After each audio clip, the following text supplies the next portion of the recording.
Et dans cette deuxième vidéo, ce qu'on va faire maintenant, c'est la division, la dernière opération qui me reste à faire entre fractions. Avant de parler de division de quotient entre deux fractions, on doit savoir quelque chose de très important. C'est la définition du mot inverse. Inverse, ce n'est pas la même chose que opposé. On sait que l'opposé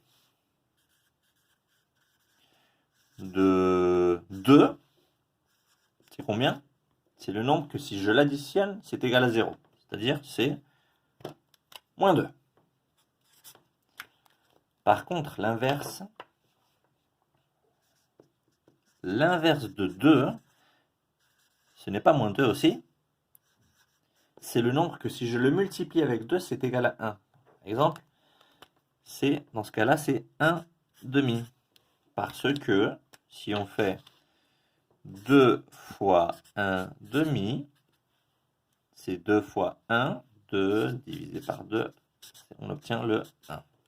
Ça, c'est l'inverse. C'est très important. Donc, l'inverse d'un nombre, l'inverse d'un nombre qu'on va appeler x, par exemple, de un nombre x, c'est 1 sur x. Ça va être notre première car x fois son inverse, toujours est égal à 1. D'accord? Très important. Donc on va l'encadrer. Hop. Maintenant on peut parler de la division. Alors, la division. Si on a une division maintenant entre deux fractions, a sur b, et on va le diviser maintenant sur c sur d, comme ça. Donc, faire une division, ça revient à faire l'inverse, la multiplication de son inverse. C'est-à-dire que chaque fois que vous avez une division entre deux nombres, vous allez simplement changer la multiplication la division en une multiplication. Mais si on fait ce changement-là, on doit impérativement changer aussi quelque chose d'autre, que c'est la deuxième fraction. Cette deuxième fraction, elle va changer à son inverse. C'est-à-dire, on va la tourner, le numérateur devient le dénominateur, et le dénominateur maintenant devient le numérateur. Donc voici la règle qu'on va suivre pour faire ces exercices-là. Alors, on va commencer avec un exemple simple.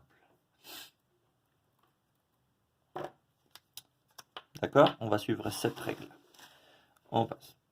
Si A, c'est 3 quarts, et on va le diviser par moins 5 huitièmes, alors qu'est-ce qu'on fait? La première fraction, elle reste pareille, 3 quarts. La multiplication, je la change par la division, je la change par une multiplication, pardon. Et en même temps, la deuxième fraction, seulement celle-là, je la change et je prends son inverse, c'est-à-dire je la tourne, hop, comme ça. Et là, maintenant, on a le choix, ce qu'on faisait avec les multiplications. Soit on multiplie directement, 3, on va faire les deux cas. 3 fois 8, c'est combien? 24. Et 4 fois moins 5, ça va donner moins 20. Et là, on va devoir simplifier un peu notre fraction, n'est-ce pas? Parce qu'on peut encore. Soit on fait ça directement, ou soit l'autre chemin, ça aurait été de dire, regardez, 8 et 4, ça se simplifie directement. On peut faire comme ça. 8 divisé par 4, il nous reste 2. Donc je vais écrire un petit 2 comme ça. Ensuite, ce qu'il nous reste à faire, c'est 3 fois 2, 6. Et en bas, il nous reste moins 5. Moins 6, cinquième, ou 6 sur moins 5, c'est notre fraction irréductible. On aurait pu arriver, à partir de celle-là, regardez, on simplifie par combien? On simplifie par 4. Si on divise cette fraction par 4 et cette fraction par 4, on va arriver à la même fraction. 24 sur 4, c'est 6, et 20 sur 4, c'est 5. Le moins, vous pouvez le laisser soit dans le dénominateur, soit au milieu, ou soit dans le numérateur. Comme vous voulez, c'est comme vous préférez. Et bon, on va faire un deuxième exemple.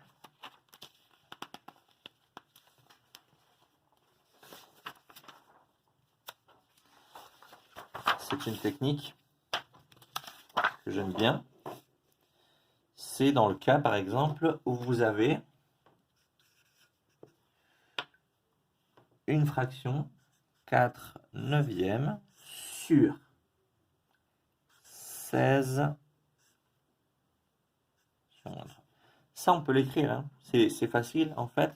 C'est exactement la même chose, c'est équivalent à dire 4 sur 9 divisé par 16 sur moins 3. Mais c'est une autre fraction d'écrire.